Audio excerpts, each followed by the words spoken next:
Hello everyone, welcome to Nivya's Educare. ಈ ಒಂದು ವಿಡಿಯೋನಲ್ಲಿ ನಾನು SSLC ಮಾದರಿ ಪ್ರಶ್ನೆ ಪತ್ರಿಕೆ 2 ದ್ವಿತೀಯ ಭಾಷೆ ಇಂಗ್ಲೀಷ್ ಇದರ ಒಂದು ಎಕ್ಸ್ಪ್ಲನೇಷನ್ಸ್ ಸಹಿತ ಉತ್ತರಗಳನ್ನ ನಾನು ನಿಮಗೆ ತಿಳಿಸ್ಕೊಡ್ಲಿದ್ದೇನೆ. ಹಿಂದಿನ ವಿಡಿಯೋನಲ್ಲಾಗಲೇ ಮಾಡಲ್ ಪೇಪರ್ 1 to 17 ಕ್ವಶನ್ಸ್ನ ಆನ್ಸರ್ಸ್ನ ವಿತ್ ಎಕ್ಸ್ಪ್ಲನೇಷನ್ ನಾನು ತಿಳಿಸ್ಕೊಟ್ಟಿದ್ದೆ. ಈ ಒಂದು ವಿಡಿಯೋದಲ್ಲಿ ಮಾಡಲ್ ಪೇಪರ್ 2ನ ಒಂದು ಕ್ವಶನ್ಸ್ಗೆ ವಿತ್ ಎಕ್ಸ್ಪ್ಲನೇಷನ್ ಆನ್ಸರ್ಸ್ನ ನಾನು ತಿಳಿಸ್ಕೊಡ್ಲಿದ್ದೀನಿ. ಈ ಒಂದು ವಿಡಿಯೋನ ನೀವು ಕೊನೆ ತನಕ ಸ್ಕಿಪ್ ಮಾಡದೆ ನೋಡಬೇಕು. ಯಾಕಂದರೆ ನಾನು ಪದೇ ಪದೇ ಹೇಳ್ತಾ ಇದ್ದೀನಿ, ಸ್ಕಿಪ್ ಮಾಡಿದ್ರಿ ಅಂತಂದರೆ ನಿಮಗೆ ಯಾವುದೇ ಕಾರಣಕ್ಕೂ ಕೂಡ ನಾನು ನೀಡುವಂಥ ಎಕ್ಸ್ಪ್ಲನೇಷನ್ ಅರ್ಥ ಆಗಲ್ಲ. ಸೊ ಕನ್ಫ್ಯೂಷನ್ಸ್ ಕ್ರಿಯೇಟ್ ಆಗುತ್ತೆ. ಸೊ ವಿಡಿಯೋನ ಕೊನೆ ತನಕ ಸ್ಕಿಪ್ ಮಾಡದೆ ನೋಡಿ, ಜೊತೆಗೆ ಶೇರ್ ಮಾಡಿ, ಸಬ್ಸ್ಕ್ರೈಬ್ ಮಾಡಿ, ಹಾಗೆ ಲೈಕ್ ಮಾಡಿ. ಓಕೆ, ಫಸ್ಟ್ ಮೇನ್ ನಾವೆಲ್ಲರಿಗೂ ಗೊತ್ತಿರೋ ಹಾಗೆ 4 alternatives are given for each of the following questions, incomplete statements. ಅದರಲ್ಲಿ one of them is correct R most appropriate. ಅಂದರೆ ಫಸ್ಟ್ ಮೇನಲ್ಲಿ ನಮ್ಗೆ ಗೊತ್ತಲ್ಲ, 4 ಕ್ವೆಶನ್ಸ್ ಇರುತ್ತೆ. Each question has 4 choice. So ಆ 4 ಆಲ್ಟರ್ನೇಟಿವ್ಸಲ್ಲಿ ನಾವು ಬೆಸ್ಟ್ ಒನ್ ಯಾವುದು ಅನ್ನೋದನ್ನು ನಾವು ಆನ್ಸರ್ನ ಚೂಸ್ ಮಾಡಬೇಕಾಗುತ್ತೆ. Okay, first question, choose the appropriate question tag for the statement ಅಂತ ಇದೆ. ಅಂದರೆ ಇದು ಕ್ವೆಶನ್ ಟ್ಯಾಗ್ ರಿಲೇಟೆಡ್ ಆಗಿರುವಂಥ question. Kohli place cricket very well dash ಅಂತ ಕೊಟ್ಟಿದ್ದಾರೆ. ಸೊ ಆನ್ಸರ್ ಬಂದು ಡಸಂಟ್ ಹಿ. ಏನಕ್ಕಿಲ್ಲ ಆನ್ಸರ್ ಡಸಂಟ್ ಹಿ ಅಂತಂದರೆ, ನಾನು ಆಗಲೇ ನಿಮಗೆ ಹಿಂದಿನ ತರಗತಿನಲ್ಲೂ ಕೂಡ ಹೇಳಿದ್ದೀನಿ, ಇಲ್ಲಿ ಈ ಒಂದು ಸೆಂಟೆನ್ಸ್ ಏನಿದೆ ಇದು ಸಿಂಪಲ್ ಪ್ರೆಸೆಂಟ್ ಟೆನ್ಸಲ್ಲಿದೆ. ಓಕೆ, ಸೊ ಇಲ್ಲಿ ಪ್ಲೇಸ್ ಅಂದರೆ ಮೇಯ್ನ್ ವರ್ಬ್ಗೆ ಎಸ್ ಆ್ಯಡ್ ಆಗಿದ್ದಾಗ ನಾವು ಡಸನ್ನು ಯೂಸ್ ಮಾಡಬೇಕಾಗುತ್ತೆ. ಜೊತೆಗೆ ಈ ಒಂದು ಡಸ್ ಇಲ್ಲಿ ಸೆಂಟೆನ್ಸ್ ಏನಾಗಿದೆ ಪಾಸಿಟಿವಲ್ಲಿದೆ. ಪಾಸಿಟಿವಲ್ಲಿದ್ದಾಗ ನಾವಲ್ಲಿ ನೆಗೆಟಿವ್ ಒಂದು ಕ್ವಶನ್ ಟ್ಯಾಗನ್ನು ಯೂಸ್ ಮಾಡಬೇಕಾಗುತ್ತೆ. ಸೊ ಆನ್ಸರ್ ಬಂದು doesn't he. Okay, come to second question ಬಂದು ಲ್ಯಾಂಗ್ವೇಜ್ ಫಂಕ್ಷನ್ ರಿಲೇಟೆಡ್ ಆಗಿದೆ. ಈ ಲ್ಯಾಂಗ್ವೇಜ್ ಫಂಕ್ಷನ್ ರಿಲೇಟೆಡ್ ಆಗಿ ಇರುವಂಥ ಕ್ವಶನ್ಸ್ನಲ್ಲಿ ಅಲ್ಲಿ ಕೊಟ್ಟಿರುವಂತಹ ಚಾಯ್ಸಲ್ಲಿ ಆನ್ಸರ್ಸ್ ಇರುತ್ತೆ. ನಾವು ಅದನ್ನು ಪಿಕ್ ಮಾಡಬೇಕು. ಓಕೆ, ಇಲ್ಲಿ ಏನು ಕಾನ್ವರ್ಜೇಷನ್ ಇದೆ, ಉಮಾ ಮತ್ತು ಟೀಚರ್ ನಡುವೆ ನಡೆಯುವಂಥ conversation. Uma, good morning sir.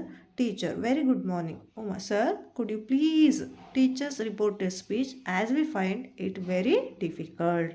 Uma ಕೇಳ್ತಿದ್ದಾಳೆ, ನಮಗೆ ರಿಪೋರ್ಟೆಡ್ ಸ್ಪೀಚು ತುಂಬ ಡಿಫಿಕಲ್ಟ್ ಅಂತೇಳಿ ಅನಿಸ್ತಾ ಇದೆ, ನೀವು ಅದನ್ನು ನಮಗೆ ಟೀಚ್ ಮಾಡಿಕೊಡ್ತೀರಾ?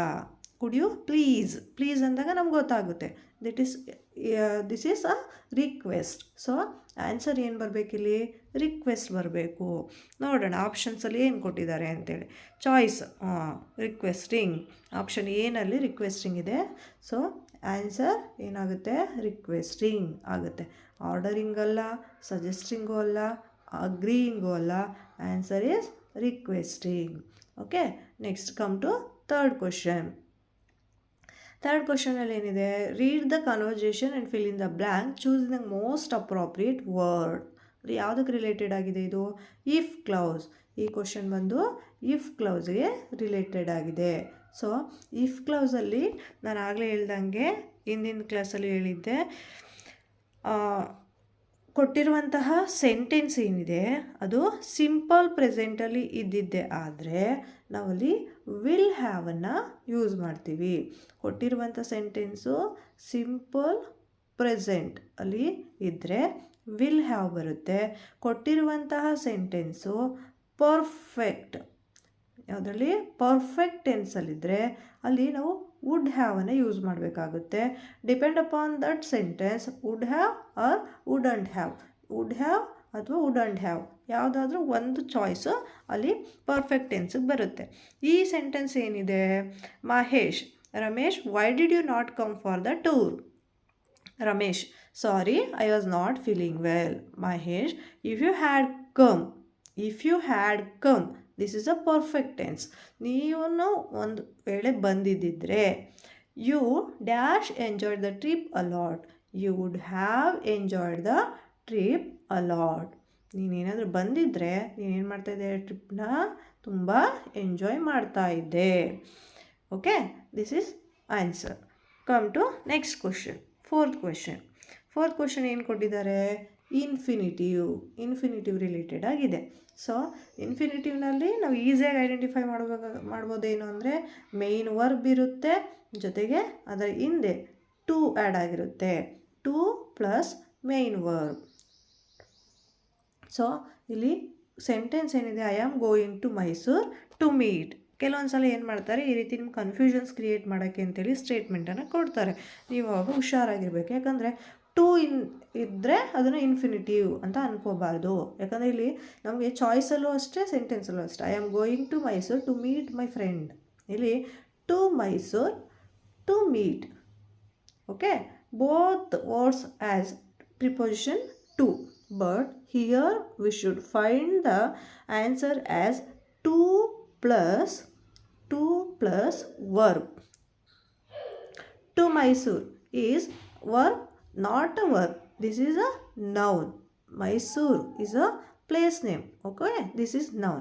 So this is not a right answer. To meet is a right answer. Okay, next come to second main question number 5th. Which one of the following words has one syllable ಇರುವಂಥ word ಯಾವುದು ಅಂತ ನಾವಿಲ್ಲಿ identify ಮಾಡಬೇಕು. Reach, silver, venture, paper. Reach. So this word has one syllable. Next silver. This word has two syllable. Venture. This word has two syllable. Paper. This word has two syllables. So the right answer is reach.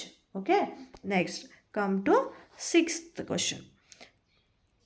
Collocative word. This questions belongs to collocative word. Curly. Hair, nose, ear, hand. Okay. Answer is curly hair. Okay. Curly hair. Next, question number 7. This questions belongs to article. Fill in the blank with correct article ಅಂತ ಕೇಳಿದ್ದಾರೆ. I will send you dash SMS. The answer is an. ನೀವು ಕೇಳ್ಬೋದು an ಏನಕ್ಕೆ ಬರುತ್ತೆ ಅಂತೇಳಿ. ಯಾಕೆ ಅಂತಂದರೆ ma'am S is a consonant sound. So why are you using an article here ಅಂತೇಳಿ ಕೇಳಿದ್ರೆ, ಇಲ್ಲಿ ಎಸ್ ಅನ್ನೋದನ್ನು ನಾವು ಪ್ರೊನೌನ್ಸ್ ಮಾಡಬೇಕಾದ್ರೆ ಎ ಅಂದರೆ ಅಲ್ಲಿ ಇ ಅನ್ನು ನಾವೇನು ಮಾಡ್ತೀವಿ, ಎ ಆಗಿ ಪ್ರೊನೌನ್ಸ್ ಮಾಡ್ತೀವಿ. ಸೊ ಇಲ್ಲಿ ಪ್ರೊನೌನ್ಸಿಯೇಷನಲ್ಲಿ ಎಸ್ ಅಂತೇಳಿ ಪ್ರೊನೌನ್ಸಿಯೇಷನ್ ಬರ್ತಾ ಇರೋದ್ರಿಂದ ನಾವಿಲ್ಲಿ ಆ್ಯನ್ SMS ಅಂತೇಳಿ ಯೂಸ್ ಮಾಡಬೇಕಾಗುತ್ತೆ. Next, fill in the blank with suitable link.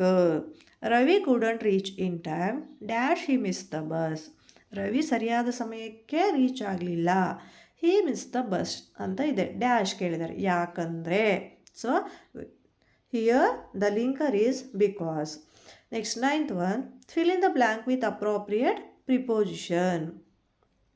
Fill in the blank with appropriate preposition. Harish went to America dash higher studies for higher studies. Fill in the next question number 10.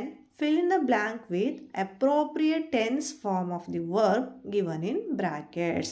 ಇಲ್ಲಿ he dash ಬ್ರ್ಯಾಕೆಟ್ನಲ್ಲಿ B plus take special classes nowadays ಅಂತ ಇದೆ. So ನಾನಿಲ್ಲಿ ಏನು ಮಾಡಿದ್ದೀನಿ, is taking ಅಂತ ಹೇಳಿ use ಮಾಡಿದ್ದೀನಿ. ಏನಕ್ಕೆ ಅಂತಂದರೆ ಇಲ್ಲಿ ಬಿ ಅನ್ನೋಂಥದ್ದನ್ನ ಕೇಳಿದಾಗ ನಾವಲ್ಲಿ ಹೆಲ್ಪಿಂಗ್ ವರ್ಬ್ಸ್ನ ಯೂಸ್ ಮಾಡಬೇಕಾಗುತ್ತೆ. Is, am, are, was, were. ಈ ಹೆಲ್ಪಿಂಗ್ ವರ್ಬ್ಸು ಬಿ ಫಾರ್ಮ್ ವರ್ಬ್ಸ್ಗಳಾಗಿರುತ್ತೆ. ಡಿಪೆಂಡ್ ಅಪಾನ್ ದ ಟೆನ್ಸ್, ಅಂದರೆ ಅದು ಪ್ರೆಸೆಂಟಲ್ಲಿದೆಯಾ, ಪಾಸ್ಟಲ್ಲಿದೆಯಾ, ಫ್ಯೂಚರಲ್ಲಿದೆಯಾ ನೋಡಿಕೊಂಡು ನಾವಿಲ್ಲಿ ಏನು ಮಾಡಬೇಕಾಗುತ್ತಪ್ಪ ಅಂತಂದರೆ ಹೆಲ್ಪಿಂಗ್ ವರ್ಬ್ನ ಹಾಕಬೇಕಾಗುತ್ತೆ. ಸೊ ಇಲ್ಲಿ ಹಿ, ನೌ ಅ ಡೇಸ್, ಇತ್ತೀಚಿನ ದಿನಗಳಲ್ಲಿ ಅಂತ ಇರೋದ್ರಿಂದ ನಾವಿಲ್ಲಿ ಈಸ್ನ ಯೂಸ್ ಮಾಡಿ, ಟೇಕ್ ಇರೋದನ್ನು ಟೇಕಿಂಗ್ ಮಾಡಬೇಕಾಗುತ್ತೆ. Next question number 11. Identify the parts of speech of the underlined word. Okay, next come to question number 11. Identify the parts of speech of the underlined word ಅಂತ ಇದೆ. Baleshwar was ಅ ಲ್ಯಾಂಕಿ ಬಾಯ್. ಬಾಲೇಶ್ವರ್ ಯಾವ ಥರ ಹುಡುಗ ಇಲ್ಲಿ? Lanky boy. Boy is a noun. So lanky is describe that boy means person.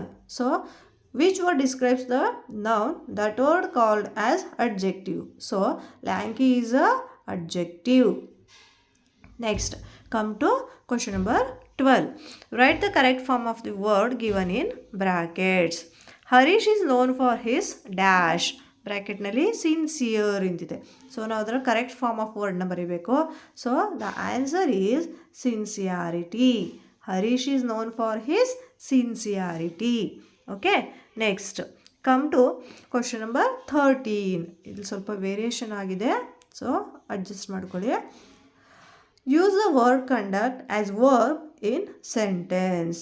Conduct ಅನ್ನುವಂಥ ವರ್ಡನ್ನು ನಾವು ವರ್ಬಾಗಿ ಯೂಸ್ ಮಾಡಿಕೊಂಡು ಸೆಂಟೆನ್ಸ್ ಫ್ರೇಮ್ ಮಾಡಬೇಕು. So we are conducting annual day programme. We are conducting annual day program. Okay, next come to question number 14. Change into comparative degree ಅಂತೇಳಿ ಕೇಳಿದ್ದಾರೆ. ನಾವು ಕೊಟ್ಟಿರುವಂಥ ಸೆಂಟೆನ್ಸನ್ನು ಕಂಪ್ಯಾರಿಟಿವ್ ಡಿಗ್ರಿಗೆ ಚೇಂಜ್ ಮಾಡಬೇಕು. ಇಲ್ಲಿ ಯಾವ ಡಿಗ್ರಿನಲ್ಲಿ ಕೊಟ್ಟಿದ್ದಾರೆ? The most expensive city means superlative ಡಿಗ್ರಿನಲ್ಲಿ ಇದೆ. ಸೊ ನಾವು ಇದನ್ನು ಕಂಪ್ಯಾರಿಟಿವ್ ಡಿಗ್ರಿಗೆ ಚೇಂಜ್ ಮಾಡಬೇಕು. Bangalore is the most expensive city in India. Comparative ಡಿಗ್ರಿಗೆ ಬಂದಾಗ ಏನು ಬರುತ್ತೆ? Bangalore is more expensive than any other cities in India. ಇಲ್ಲಿ expensive, more expensive, most expensive. Okay, ಇಲ್ಲಿ ಅವರು ಸೂಪರ್ಲೇಟಿವಲ್ಲಿ ಕೇಳಿರೋದನ್ನ ನಾವು ಕಂಪ್ಯಾರಿಟಿವ್ ಮಾಡಬೇಕು. So Bangalore is more expensive than any other cities in India. Next come to question number 15. Passive ವಾಯ್ಸ್ಗೆ change ಮಾಡಬೇಕು ಕೊಟ್ಟಿರುವಂಥ ಸೆಂಟೆನ್ಸ್ನ. The education minister distributed the prizes. Education minister ಪ್ರೈಸಸ್ನ ಡಿಸ್ಟ್ರಿಬ್ಯೂಟ್ ಮಾಡಿದ್ರು ಅಂತೇಳಿ ಇದೆ. ನಾವು ಇದನ್ನು ಏನು ಮಾಡಬೇಕು? ಪ್ರೈಸಸ್ಗಳು ಎಜುಕೇಷನ್ ಮಿನಿಸ್ಟರಿಂದ ಡಿಸ್ಟ್ರಿಬ್ಯೂಟ್ ಮಾಡಲ್ಪಟ್ಟವು, ವಿತರಿಸಲ್ಪಟ್ಟವು ಅಂತೇಳಿ ಮಾಡಬೇಕು. ಸೊ ನಾವು ಫಸ್ಟ್ ಇಲ್ಲಿ ರೂಲ್ ತಿಳ್ಕೊಬೇಕು. ಏನಂತ? ಸಬ್ಜೆಕ್ಟ್ ಇರೋದು ಏನಾಗುತ್ತೆ? ಆಬ್ಜೆಕ್ಟ್ ಆಗುತ್ತೆ. ಆಬ್ಜೆಕ್ಟ್ ಇರೋದು ಸಬ್ಜೆಕ್ಟ್ ಆಗುತ್ತೆ. ಮೇಯ್ನ್ ವರ್ಬ್ ಏನಿದೆ ಅದನ್ನು ವರ್ಬ್ 3 ಆಗಿ ಚೇಂಜ್ ಮಾಡಬೇಕಾಗುತ್ತೆ. Okay, so come to the question. The education minister distributed the prizes. The prizes ಏನಿದೆ ಇದು ಆಬ್ಜೆಕ್ಟ್ ಇದೆ. ಸೊ ನಾವು ಇದನ್ನು ಸಬ್ಜೆಕ್ಟ್ಗೆ ಹಾಕಬೇಕು. The prizes.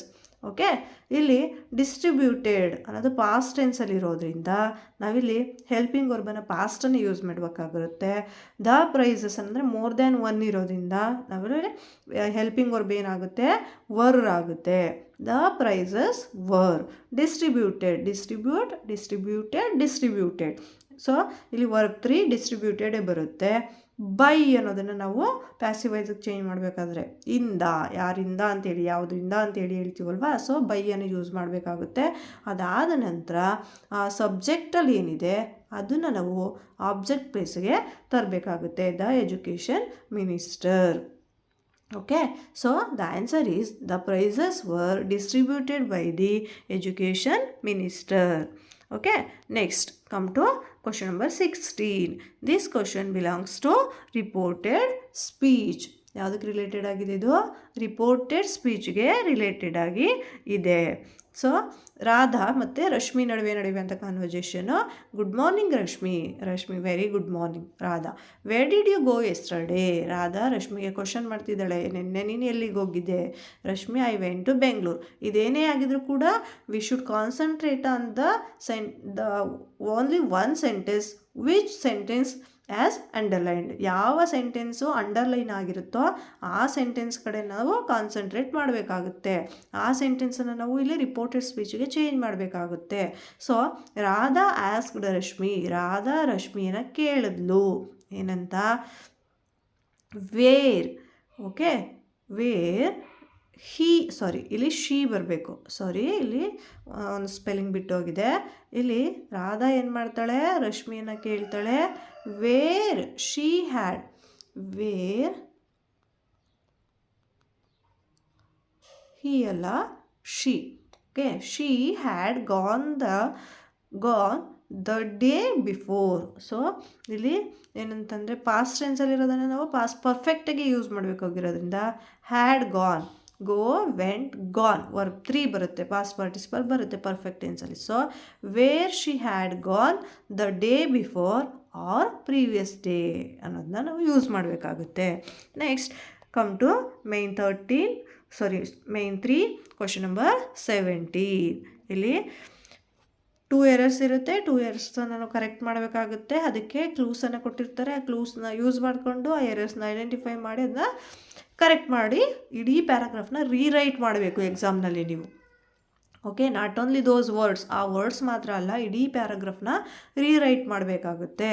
Okay, Swami hurriedly got up and spread his bed under the bench and crouched there. It seemed to be a much safer place, more compact and reassuring ಅಂತ ಇದೆ.